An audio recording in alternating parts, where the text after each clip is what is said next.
Happy Monday, college football fans. Allie Peak, TJ Pittinger hanging out with you tonight. College football off season. It's long, it's miserable, but the good news is there is always things to talk about because college football is basically a 24/7, 365-day news cycle.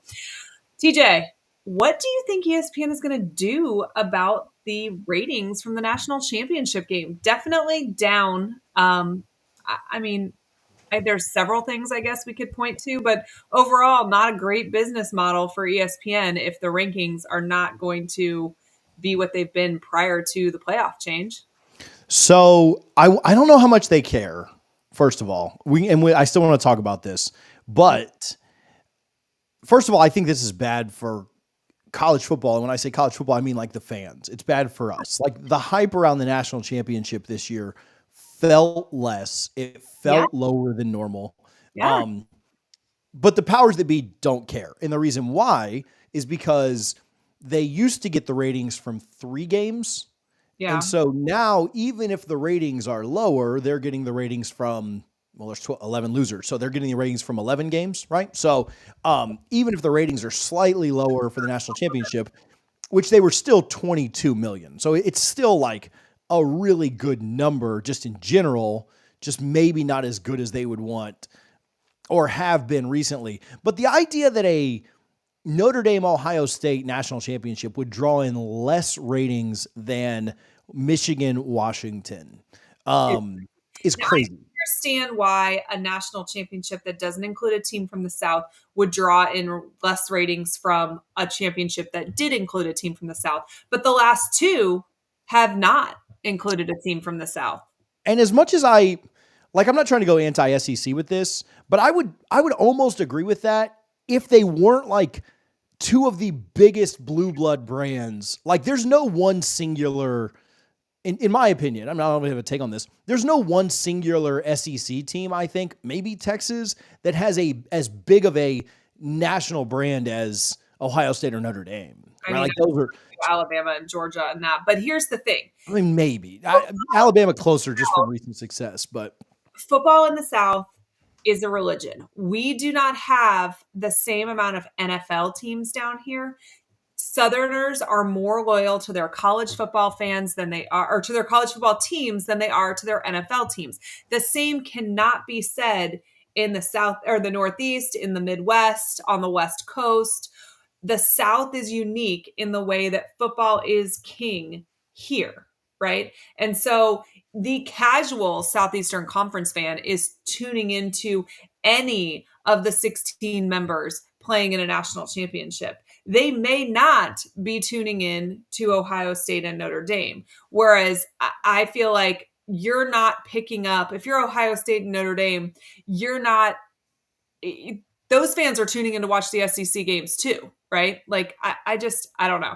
I think it's different. I think in the Northeast and the Midwest, you tune in when it's your team. In the South, you tune in when it's your enemy too. Yeah, I don't know. I'd say it had a little bit to do with it.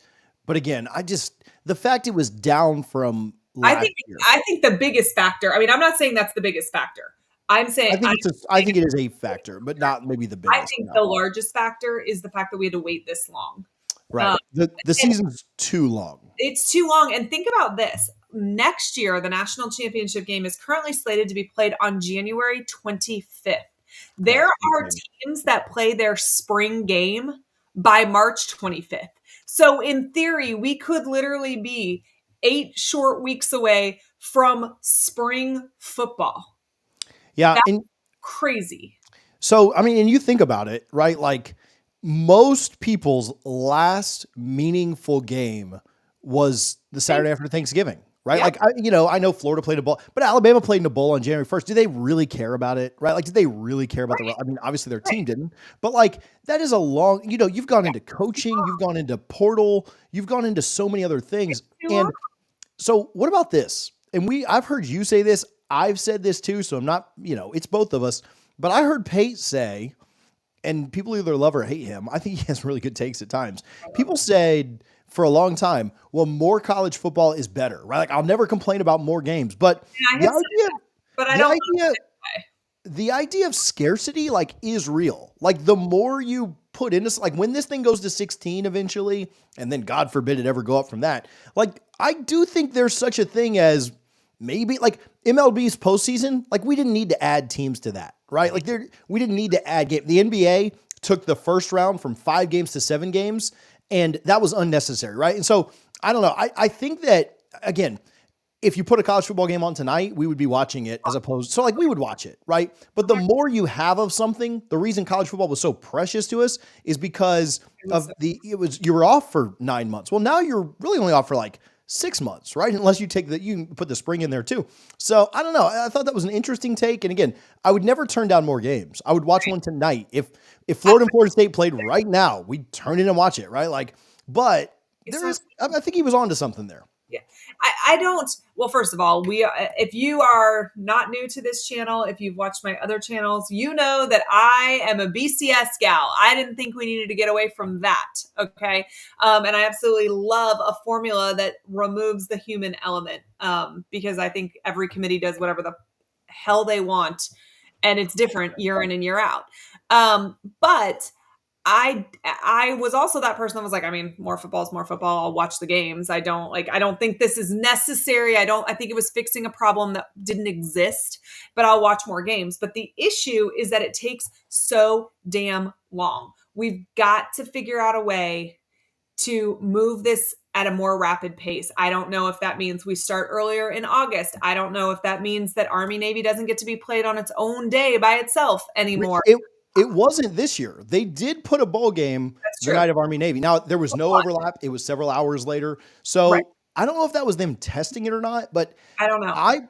This model doesn't work. We can't have, and even with like the BCS and then when the playoff was 4, we at least had bowl games mixed in with these playoff games too, if that makes sense. So it was never like, oh, you went an entire week and then there was a game, and then you went an entire week and there was another game. Like it wasn't quite this drawn out. It was like, oh, we have a playoff game. Oh, here's 16 bowl games thrown in between. Oh, we have the championship game, and it didn't feel like this. Like I want my football to be continuous and then be over. This whole like, oh, I got out of football. Wait, there's another game on. Stretching it out like 10 and 11 days between, and I understand why. It's later in the year. It's for optimal TV spots. And it's for travel. Give them rest.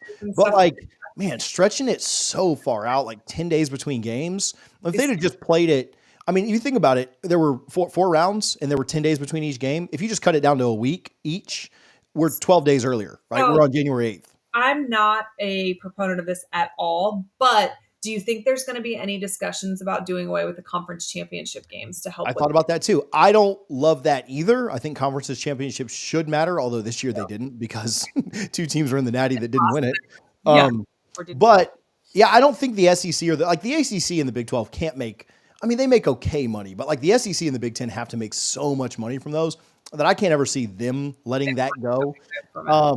I don't love the idea of moving it back in August either. Like we're all desperate for football at that point. So we all would say, oh, play a couple games early.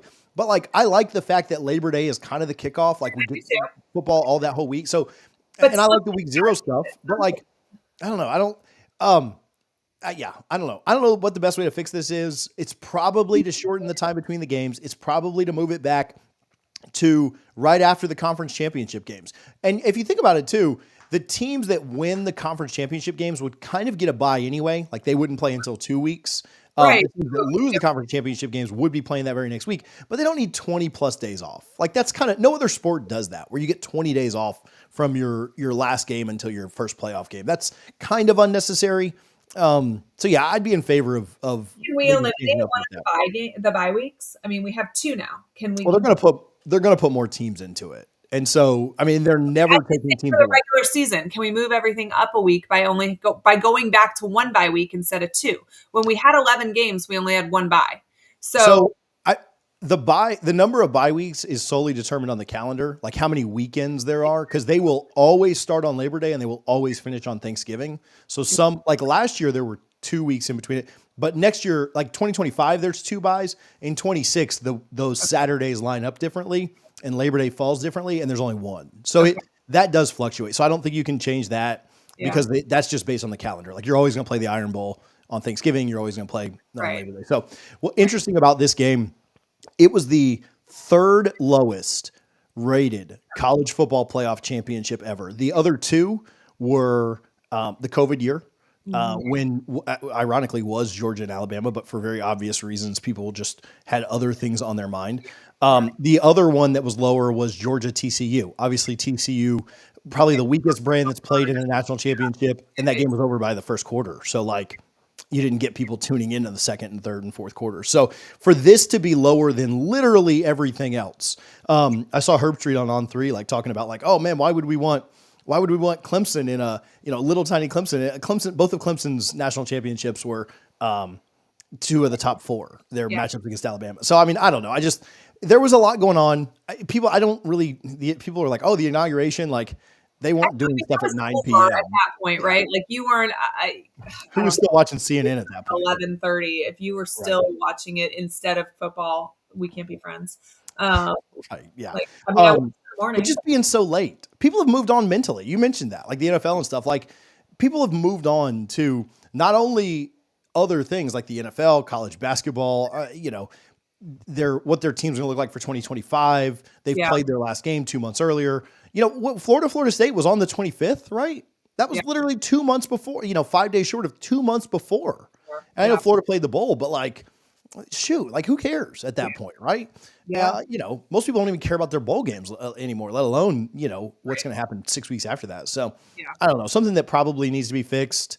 It'll be interesting to see if like an SEC team gets in it next year, like a Georgia gets back or Alabama or just whomever. Changes. Yeah, how that's impacted, because I mean, I don't know. I really, again, I think you're going to kind of run into some of the major problems to me are that it's so late, it's so drawn out. You've watched so many games, and for all intents and purposes, you kind of knew what was going to happen in this natty. Maybe if it was, Texas Notre Dame, maybe it's better. If the spread was smaller, that would have helped potentially. Maybe, yeah, but still, I mean, I don't know, man. It was still Ohio State Notre Dame. Like this wasn't like Boise State against SMU, Right. On this same vein, but of just something I would like to complain about momentarily. So they announced that the college football national championship game will be played in Vegas in 2026.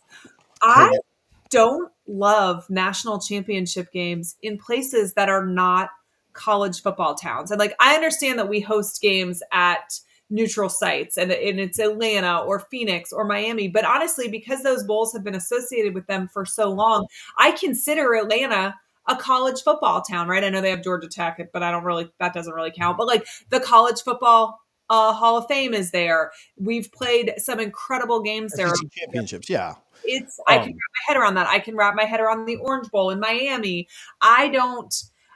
This is like, I mean, are we going to do Madison Square Gardens next? I don't think we need college football in Vegas. Yeah, I mean, it's all money, right? And so that's what it comes down to. Being there for a week is got to be like the coach's absolute worst nightmare. Knowing firsthand. Is it worse than New Orleans, though? Well, that's what I was just about to say. Knowing firsthand what it is like trying to keep a team off of Bourbon Street, off of South Beach. Like my brother's teams played in New Orleans. I was there. They played in South Beach. I was there. Eric's team played in Atlanta in the Peach Bowl. Like I know how hard it was for coaches just to keep players away from those places. But now Vegas, whew. Yeah, I don't love Vegas, but at the same time, like they've done Dallas, they're doing Tampa again in a few years. Like that's just kind of what it is. I'm surprised with the Tampa one though, for the size of the stadium. That one surprises me a little bit that we got one back there. So feels like most of them though, like go to massive ones. And so obviously this one will be a little bit smaller, but hopefully something that gets fixed pretty soon. To complain about. Okay. So SEC channel. So let's talk about what SEC team do you think is best set up for success moving forward? Do you want to go first? Do you want me to go first on this? I mean, I'll go first. I think the two best. Don't take mine. No, just one. Don't cheat. Just your best, and then you can go with your other one. Fine. I think Georgia is the team most set up for success. I think that Kirby is a proven coach. I think that he kind of has it clicking on all cylinders. You can't always be at the top unless you're Nick Saban, but he's gone. So here we are. This is what was considered Georgia's down year, and it was not that down. They still made the playoffs. They won an SEC championship game. I think Georgia will be back. And I think they are most set up for success. So they're my number two. I have Texas. Yeah. And is as good a coach as Kirby. So that's why I had them flipped. Yeah. So my thought on Texas is I think Sark is probably the next best coach, behind Kirby. Sure. And it's not so bad number 2 in the SEC, right? Like, coaching going on there. I think the fact that their schedule was set up for them to have some success. But I do think the fact that they made the SEC championship in year 1 was impressive. I thought the fact that they probably played, or not probably, they played Ohio State better than anybody else in the playoff was promising. I don't know if Kirby's going to kind of turn into that guy that, Sark can just never beat, but small sample size so far, so we'll see. But my biggest thing with Texas or the biggest 2 things to me, and we've seen Kirby dominate recruiting, but I think that Texas has the advantage from the recruiting aspect. Yeah. Number 1, I think they'll invest more, right? Like whatever this cap that is going to be in, we talked about the Department of Education and stuff last week. Whatever this cap is going to be, I think Texas in the SEC will probably exceed it by the most. I think they'll put the most money into resources. I think they have the most money to put into it. And then 2, I think that Texas doesn't often lose guys from that state that they want to keep. That's right. True. And I know A&M's there, but Clemson recruits Georgia really well. Florida and Florida State both recruit, because Florida State's just 40 also minutes from. Have as much to choose from talent-wise as Texas does. Like Georgia has good high school football. Texas has great elite high school. And they have to fight with A&M a little bit. And so I'll give them that. But Georgia fights with Clemson, Florida, Florida State, Alabama, Auburn, and South Carolina. Yeah, for that Georgia. And so to me, I think, it all comes down to players. And I do think Kirby's a better coach. But to me, Texas is a program with the most resources and the best recruiting advantage in the SEC. I did tour their facilities when we went to Austin for the game there, and they are the most impressive college football facilities that I have personally been in. I've been in most facilities in the SEC. I've been in some for other conferences as well, but Texas is by far the most impressive facilities that I have ever been in, not just for football, but across the board. Their campus itself is incredibly impressive. Austin is a really fun town, still has that college town feel to it, but also is, a big city as well, which has got to be appealing to recruits and their families. It's really easy to get to, which is, another draw for people elsewhere outside of the state of Texas. But I personally think, everything else equal, Kirby is a better coach than Sark. That's not a knock on Sark. I think he's the second best coach in the SEC.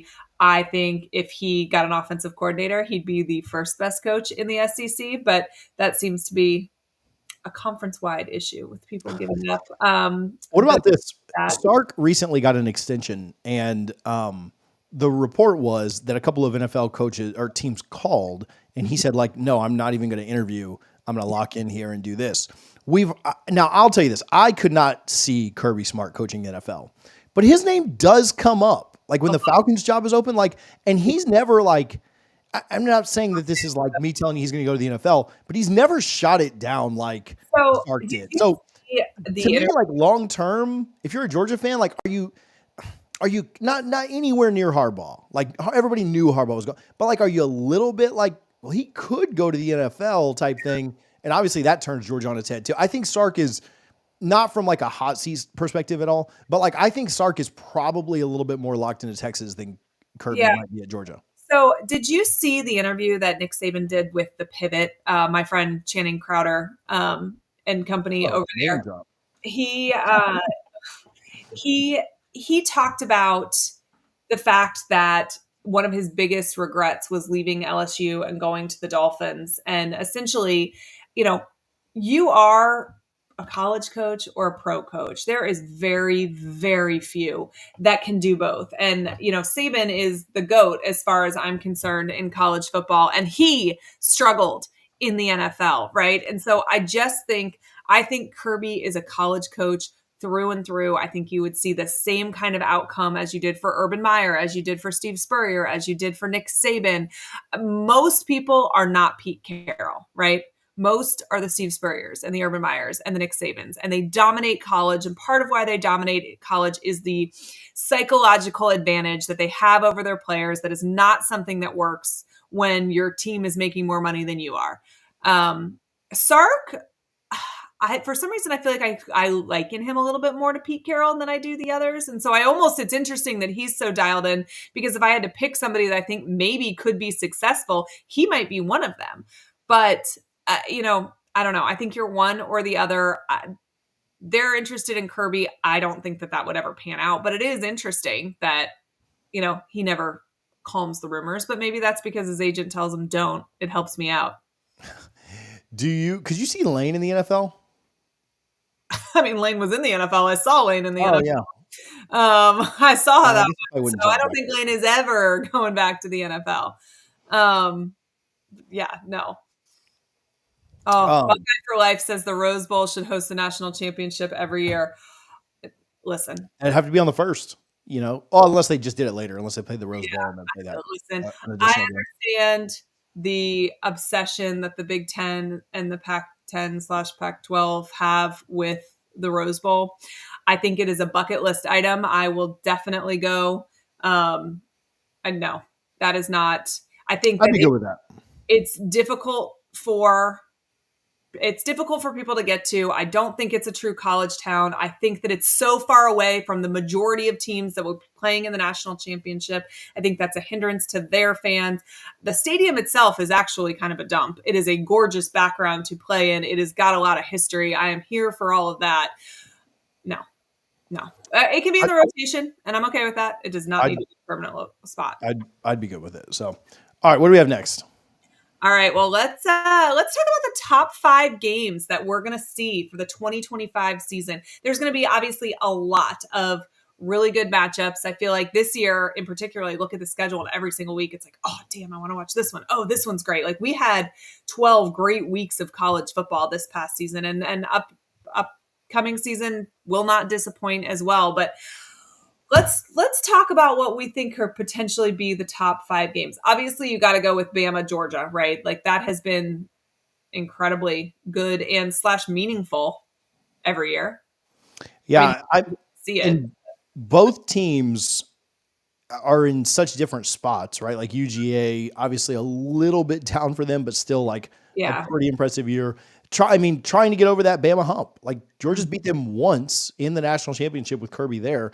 And outside of that, like he just can't find a way to beat them. Even in a year where they underperformed and lost 4 games and everything else, like that was the one that he just couldn't get. I mean, it seems to be the one that he can't get over the hump. Finally, in Athens, it feels like there's never like all of Georgia's big games feel like they're on the road. Yeah, obviously they play the cocktail party in Jacksonville every year, but they played per year, huh? Because that's what he would. I have wanted to see a big game in Athens. I feel like forever. And I know Tennessee goes there. That's never like, it's always hyped and then they end up blowing them out. But yeah, I think it'll be fun to have a really big game in Athens this year. Man, just watching that Georgia Tech game, obviously their rivalry game at the end, and obviously it's fun because it goes at 8 overtimes. But like that place was on fire. And so like, I can only imagine what it's going to be like when Bama comes to town. That to me, we didn't really put these in any kind of order, but to me, that might be the best one. I really wish we were going to get to play there when they do the renovations to the stadium in Jacksonville. That'll be Tampa, Atlanta, home and home. But I really think they messed up, and that should have been a Gainesville, Athens, home and home. I think, when they did renovations in Jacksonville in the 90s, Florida and Georgia played a home and home. Florida got to play between the hedges there. Spurrier was coach. And like, I almost feel like each college football generation should get to experience that. So I'm protesting that. All right. So on that, it should just rotate. Like it should just. I'm good with it being at the world's largest outdoor cocktail party permanently. But when once a generation we renovate the stadium that it's in, it should get to go on those campuses. Like, why are we doing Tampa and Atlanta when we could do Gainesville and Athens? I think what would we talk about the general? I mean, I would love if every class got to experience it, right? Like nobody stays for 4 years anyway. But if you played like Jacksonville, Gainesville, Atlanta, Georgia, like did that every 4 years, like that would be fun to me. Yeah. That'd be a lot of fun. I don't know. I mean, I've only been once. And so I know there's a lot of people that love that game in Jacksonville, but I think it'd be fun if it rotated around a little bit. Well, so let's continue down this list in no particular order. A game I am super, super excited about that will be happening in Gainesville is Florida, Texas. And this is kind of interesting because DJ Lagway will be the quarterback for Florida. Arch Manning will be the starting quarterback for Texas. Two guys with top 5 Heisman odds for this upcoming year, both seen as kind of the future of both programs. I think that is going to be an interesting one. Yeah, I think the quarterback matchup makes that so much fun. And maybe it's a little different having a game in there that wasn't particularly close this year, but obviously with Lagway and Arch playing against each other, and it might not storylines too. For sure. Yeah. And Florida in that game, like Florida's got a really tough open to their year. Like I know they play a couple of pretty big cupcakes early. But then they play LSU, Miami, Texas in back-to-back games. There's a bye week between the Miami and Texas game, but they come out the gate like playing some pretty, could be 3 top 10 teams. I think that one is going to be a ton of fun. And again, the quarterback matchup that it is, we've seen Arch some, we saw Lagway a ton this year.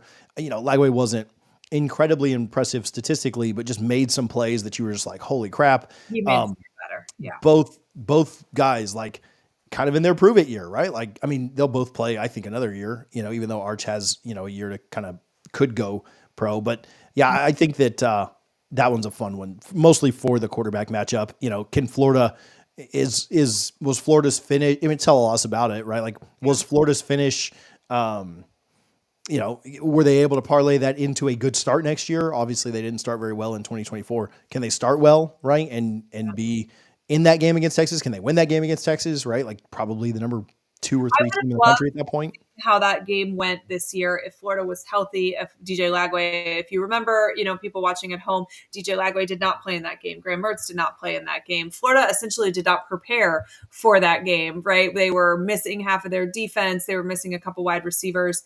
And there was not a single moment in that game that Florida was truly in that game. I would have loved to see a fully healthy Florida play that game, though, because it felt like there were opportunities that Florida just had absolutely no attempt to take advantage of. So that would have been an interesting one, but I am excited for that this year. What about Georgia, Texas? This is a game we saw 3 times? No, 2 times, twice this year. I don't know how many times we're going to see it next year. That feels like Bama, Georgia, where, there's an opportunity for us to see it multiple times in a season. But it feels like, you said this to me earlier, it's a small sample size so far, but it feels like Kirby has Sark's number. Yeah, and that first one, like Georgia just dominated, but there was really no excuse for Texas to lose the second one. And so this game, again, in Athens, another huge game at home as opposed to going on the road.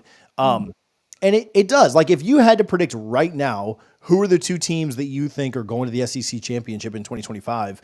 And we would both say Georgia, Texas. We both just said they were going to be both set up for success. Like if you're putting money on it, this might be a preview of the SEC championship. Like we could have this game 4 times within a 12-month period. And so, yeah, this will probably be, again, not breaking any news here. This will probably be the highest ranked matchup in the SEC in 2025. And this game will have so much hype around it. So yeah, to me, we didn't put these in any kind of order. This is probably number 1. Another one we have on our list is interesting for a couple different reasons, but LSU Ole Miss. These teams are 2 teams that were eliminated from playoff contention pretty late in the season, Florida knocking both of them out. But they are 2 that seem to go head to head against each other a lot for portal guys, right? And both are teams that are kind of built that way. They're built more on portal guys than even high school recruiting.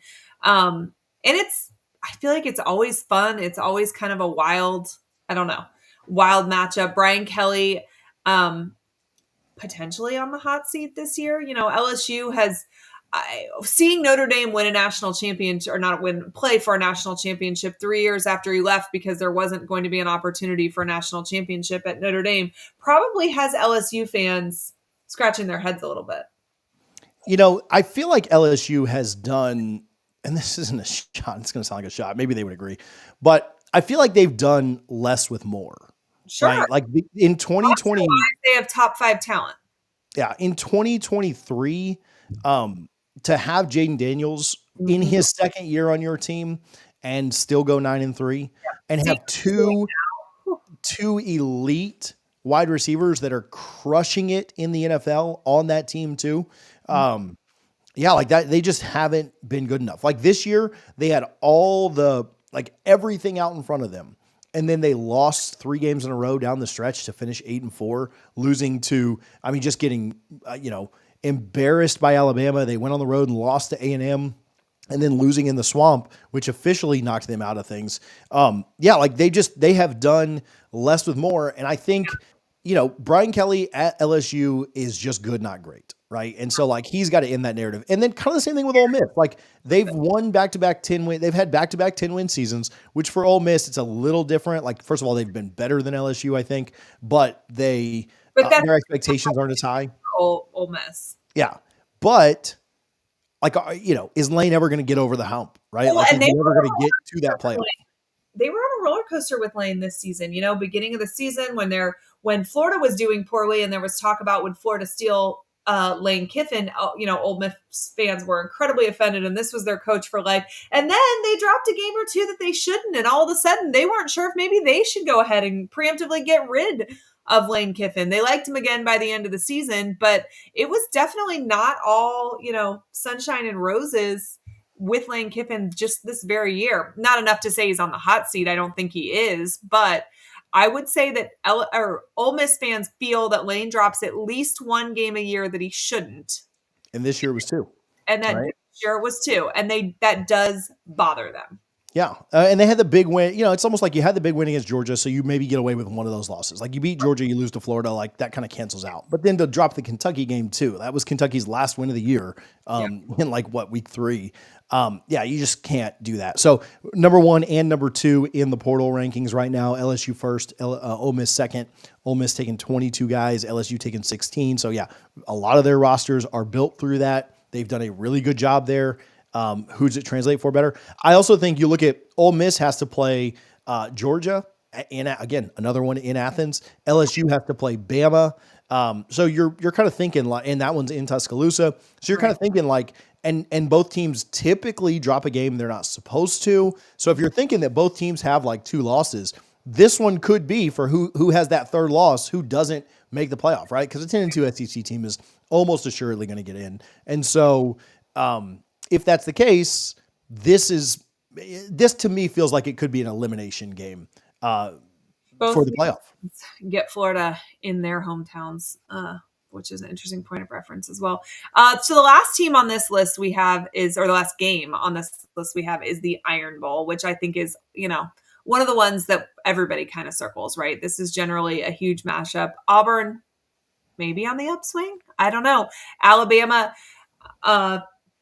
kind of not sure what we're going to get from them this year. I hate to say that DeBoer is on the hot seat going into year 2, but when you follow Nick Saban, you're kind of on the hot seat following year 2 if you don't make the playoffs. And the interesting thing about this to watch is we talked about this in a previous episode. When you look at the top 10 players out of the state of Alabama and where they normally go versus where they went last year, this year, I think 6 of the top 10 are committed to Auburn and none of the top 10 are committed to Alabama. And it's an interesting point of reference because Saban always locked down the state. Auburn was getting scraps, if anything, when Nick Saban was there. If that's going to change, then that probably changes something for this game. Yeah, I think, I think there was 1 year since Nick Saban was there that Auburn had more of the top 10 recruits, but it never happened that Alabama had none of the top 10 recruits in the state. It is a 1-year sample size, it is a one-off, but it's also the only year we have to measure Kalen DeBoer. And you think about Alabama, all the games that we've just mentioned, they go to Georgia. They have to play LSU, who again, could be really good this year. They got to go to Tennessee. That's kind of on our, we got some honorable mentions. They got to go to Tennessee. Or I'm sorry, they played Tennessee at home. Shoot, how crazy is this? And I think they win this game, right? Like, I'm not going to go full homer on it, but they're only a 7.5 point favorite in Doak next year. Yeah, that's like crazy. An early line. I mean, most of that being Florida State's got, I think it was 16 out of 22 new starters. So how the heck do you even know what they're going to be next year? But I mean, I don't think they do. So I'm not putting that out there. But like, if they were to drop that game, like the rest of the SEC schedule they have to play, or make it back to Tuscaloosa if they drop. They got to go to South Carolina, who was super hot this year. You know, like this is not easy. And the game against Auburn is in Jordan-Hare. So like, I never think Bama's going to lose that game when it's in Tuscaloosa. Like, I just like always wild things that happen in Jordan-Hare. In Auburn, and both coaches, again, feels like Auburn might be on the upswing a little bit, but I don't think that, Hugh Freeze is like super comfortable in his seat right now either. I don't think people are out on him by any means, but the loser of that game is going to, now if Bama goes 11-0 and loses that one, then who cares, right? But the loser of that game I think it's going to get pretty tough for them. So there's a ton of intrigue on that one. Yeah, I agree. So we have a lot of honorable mentions, and there's actually one in the comments of the video that is not on your list that I would put in there, and it's Tennessee, Florida, the last game of the season in Gainesville, or the last game of the SEC season. And I, hate this, and I will tell you why. I have PTSD from 2001 when September 11th happened. It was a Tuesday of that week. Florida was supposed to play Tennessee that Saturday. All college football games were canceled out of respect to what had happened in New York. And it was moved to the last game of the season, which was actually the first weekend of December. It was like the 2nd of December, something like that. Anyway, when we played them, Ernest Graham was hurt because Darnell Dockett had twisted his knee the week before against Florida State. I believe, I want to say it was, I'm trying to think of who was the running back for Tennessee that had been hurt week 3, which is when we were supposed to play them, but then healthy when we did play him. He ran for like 250 yards against us. I'll have to Google whoever this was. I want to say Derrick Henry, but that's wrong. That was Alabama, but I need to look and see who that was. But anyway, Florida loses. What? Travis? Is it Travis Stevens? Travis Stevens. It was Travis Stevens. I want to say they had a running back duo at that point that was incredible. I was 16, so this is me, remembering all of this. But anyway, Florida misses the SEC championship game because of this. Rex Grossman doesn't win the Heisman. He probably should have. I would say if Florida had a Heisman miss, so somebody that should have won it that didn't, it's Rex Grossman in that year. I don't like Tennessee at the end of the year. I think every single season, Tennessee starts out bumpy, and by the end of the year, they're generally clicking on all cylinders. I would always rather play a Tennessee team week 3 than week 12. This scares me. I don't like it. Yuck. This is I do. So as somebody who doesn't care as much about this, like I care about the game because it's college football, but like I don't care when it's, but I do like the intrigue of it. I do like how it's different. I think it's cool that it's something we haven't seen. I would never want it with this matchup. But like, could you imagine if something was going on and like they had to play the Florida State game like in October or something weird? Like I would never want that, but it would, as an outsider, like looking in who didn't have a dog in the fight, like it would be kind of interesting. Or the Iron Bowl was on Labor Day or something. I don't know. Right. Again, if I was a fan of that team, like I don't want them to move Florida State or Florida, and I'm sure Bama fans don't want. But as an outsider, I think it's kind of cool to see it at a different time, just because of exactly what you mentioned. Like, what do both teams look like? I mean, it could work out really, really well for Florida. Maybe DJ is like absolutely clicking at that point of the year, and I tend to like the ACC schedule is being released right now. I'm not even looking at it, but I tend to think that most of the time when you play people matter some, but not as much as. It's mostly like how you play, right? Like that matters. So I like that one. Florida, Tennessee, to me, and this is as a Gator fan, is the 3rd week of September. Same reason that, Bama fans and Tennessee fans will tell you the third Saturday in October is, the Tennessee Bama game, and that is tradition for them. The third That one Saturday did get preserved. That one did stay the it same. gets preserved, yes. The third Saturday in September for me is Florida Tennessee, and again, it probably is. I want to say it was like 34-30 or 34-32, something like that. It was Tennessee ended up going to the SEC championship game instead of Florida. It was against LSU. There's so many things that set up. Florida could have potentially played for a national title. That was an incredibly good team that was incredibly banged up for that game, but was 100% healthy when it was supposed to be played. And it just has driven me nuts for, 20 years at this point. Too 24 many years. excuses. But A couple other honorable mentions. We mentioned the cocktail party. Actually, we did mention the cocktail party. Cocktail party is interesting just yeah. because it's one of the bigger rivalries. I have the Red River on here too. I do think if there's an opportunity for Florida to get Georgia sometime in the near future, it's potentially this year. We don't know. We say it's the Stockton era. Will that change? I don't know. It's not the Rashada era. I'll tell you that much. I feel more comfortable playing him than I did playing Carson Beck. I think we watched what happened last season, and had Ladley not gotten hurt, there was a great chance the Gators could have gotten them last season. I just kind of feels like Georgia's maybe a tick worse than they've been in previous years, and that won't be for long. With Kirby Smart as their head coach, they will absolutely bounce back. And so it just kind of feels like if there's an opportunity to get him, it's potentially this season. Yeah, if Napier goes 0-5 against them, again, if they win 9 games and one of the losses to Georgia, but like just the idea of him going 0-5 would be pretty crazy against Georgia. Not that I have maintained since year one of the Napier era that your record against your rivals gets you fired faster than your overall record. Yeah. We mentioned Bama, Tennessee. I think that's an interesting one. Ole Miss, UGA, one that will have some implications there. How about Oklahoma and Auburn? Maybe one that is a sneaky good one, just because, again, talking about coaches, the loser of that game feels like they could be in a lot of trouble. Yeah. Hugh Freeze, they found a way to blow it last year against a terrible Oklahoma team with a pick 6 late. I was actually in Tuscaloosa watching that one, and everybody went crazy when it happened, which was kind of fun at the bar.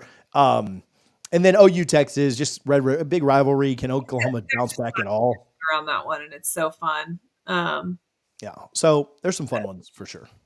Yeah, definitely some interesting games next season for sure. Okay, so let's pivot for a minute and talk about something that maybe isn't really even SEC. I guess, we're going to tie it back to that because that's what we do, want to peek inside SEC football. But it was just announced this week that Penn State is hiring Ohio State's defensive coordinator. This is kind of wild, right? This is Ohio State, the current national champion. Their DC Knowles is headed to Penn State. The deal supposedly is, I want to say I read $3 million over 3 years, which I'm hoping that's $3 million per year. A little. If they're only paying their defensive coordinator $1 million a year, I feel like we can find some people on Florida staff making $1 million a year, not actually even coaching. But like, this is some coaching chaos, right? This is pretty crazy that the reigning national champion just lost their defensive coordinator to a conference rival who also made the playoffs. And kudos for Penn State for swinging for the fences. I wonder if they were even surprised that their offer was accepted. This is weird to me, right? Like we've talked about like ETN going to Georgia or this kid going to a rival or this doing that, the other. Like this is wild. Yeah. And, they talk about, so much is made. And I've seen, Brooks Austin, who you've had on to preview the Georgia game. I've had him on different stuff, the film guy. He has kind of had some sarcastic tweets about like, oh man, like these coaches with their loyalty, because that's what everybody says, right? When players jump in the portal, right, these coaches will just follow like the money and stuff. And I don't want to make it all about money, but just the idea of going from Ohio State to Penn State. Yeah. If you compared it to something in the SEC, like, I don't even know, like, because Ohio State is such like the big brother of this rivalry. Like, to me, it's not even really the same as like Alabama, like somebody going from Alabama to Georgia, because Georgia's won 2 national titles recently. Right. Like to me, it'd be like somebody going from the Alabama staff, and I'm talking like for a straight lateral move. I don't mean go, and Ryan Day's not like a defensive guy that's like calling the defensive plays. And so Knowles took over a defense where he could call the plays. Sure. We're talking about like if It's somebody was the OC at Bama going to be the OC at Tennessee. Actually, I guess DeBoer's more often. So like the DC at Bama going to be the DC at Tennessee. Like to me, that's the level that it yeah, would be. And that would be crazy. Like that is insane, right? Like, for you to go now, if Knowles would have taken the defensive coordinator job at Texas or right. UF or I think if you whatever, you'd be like, oh, okay, well, that's out of conference. Like, this is the team that Penn State cannot beat. Like, this is the team that they cannot get over that hump. And honestly, I don't even know what I'm struggling with things to even compare it to because I don't know that we've ever seen something like this. This lateral of a move to a rival, again, that you're dominating. If you stepped up, if it went the other way, if Ohio State robbed Penn State, national championship game, like, Ryan Day is at home sipping champagne, and all of a sudden he gets a text message. Oh, by the way, hey, well, you were celebrating. I just signed a contract. I'm out, buddy. Sorry. But, the number one defense overall, I believe, last year was Ohio State.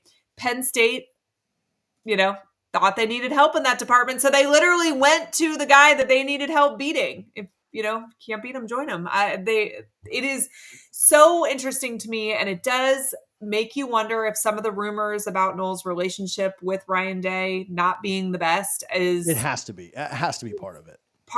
I think there's been some rumors that he was kind of on the outs with his D-line coach too. I think Coach Johnson is who that is. So like, there's got to be some truth there. It's just wild to think that there's trouble in paradise when you are the reigning national champion. This is not, Charlie Strong and Dan Mullen leaving to become head coaches when they were coordinators after winning a championship. Like, you expect your coordinators, if you are doing a good job, to take head coaching jobs elsewhere. Like, that's kind of expected when you start to win as much as you did. But this is, I don't know. Christian says Urban Meyer went to Ohio State after we beat him in the Natty. Closest comparison. I don't even think that's a fair comparison because first, Urban Meyer retired. There was a year in between that. Right. He did not know when he stepped down from the Florida job that Ohio State's job was going to open in a year because that NCAA investigation wasn't going on at that point. And he's coached at Ohio State before. He has big ties there. He didn't leave Florida for Ohio State. He left Florida to get his life in order. And then the Ohio State job opened up. So I feel like that is different than this. This is just, it's hard to think of a comparison, but I would think, Will Muschamp leaving and being, I know he's not even really the DC right now, but being the DC at Ole Miss, or Robinson is who's there. So T-Rob taking the coordinator job at Auburn while he's at Georgia. I mean, I don't know. He was at Auburn. It's just such a step down. That's the case. T-Rob's been at Auburn. I don't know. It's hard to come up with a comparison, but this is weird. It also feels like, and I know we don't do as much Penn State stuff here. We talked about them a little bit when they were in the playoff. It feels to me, and I'm not in any way projecting that they get there, but I think this is an all-in move by Penn State. Yeah. I think like they've got Drew Aller coming back, who I think is going to be this close this year. This from is making it back. The puzzle, And so they've got Drew Aller coming back, who I think is going to be a top 5-ish quarterback in the NCAA. They have both their running backs coming back. They've got a really, really good defense who now has a great coach behind them, which I really like Tom Allen, who went to Clemson from Tampa, Florida. Shout out Tampa. But this feels like an all-in year for Penn State. And who knows, like you've got to get a little bit of a luck of the draw when you get seeded, and you got to stay healthy. You've got to take care of business. But their schedule sets up pretty well for them to get back. I mean, they go 10-2, they're in. Yeah. And so, they're probably going back to the playoff, and it feels like an all-in year for Penn State. Penn State, I'm not like super pro Penn State or anti-Penn. I don't really care, but it'd be cool to see somebody like that, like win a championship. Yeah. We all want to see our teams win, right? But it would be cool to kind of see, like, Ohio State wins every year. Georgia wins every year. Alabama wins every year. Like, I get it. It would be cool to see, like, Penn State would be a team that, like, you could root for. Yeah. If they made it. So we'll see. I think they're pretty all in. I spoke with some people at Penn State, and I haven't even done any content on this yet, but who kind of told me like, no, they think they can win it. They think they can go all in. And so that's what this move was. So I don't know. I mean, we talk about it, but like, hit if on their head by stealing Ohio State's defensive coordinator. So they better be ready for the hellfire coming their way for sure. if they yeah, I mean, we talked about like if the if the Alabama DC went to, well, I mean, this year I don't even know if Tennessee would want them, but if the Alabama DC went to a place like Tennessee or something like that, I mean, we say that's crazy, but if you got offered $3.5 million to do it, like you might say screw this rivalry too, and just go do it. So, well, it is never boring in the world of college football. That is for sure. We'll be interested to see if anybody enters the portal from anybody else from Ohio State. can they? Can they still do it? It's been 5 days. Right? Is it still? Oh, did it already close? Are you? I'm not certain that it closed, but like we've always heard, like 5 days. So like, I don't know why I thought they had longer than that. I thought they had a full week, but I don't know. We'll do some research on it and we'll get back to you. If you guys watch this live or you watched it later on, we appreciate your support. Please make sure that you are subscribed to A Peek Inside SEC Football. It's the easiest and best way to support us. And then that way you get notifications when new content is dropped. We appreciate you guys and we will see you all real soon.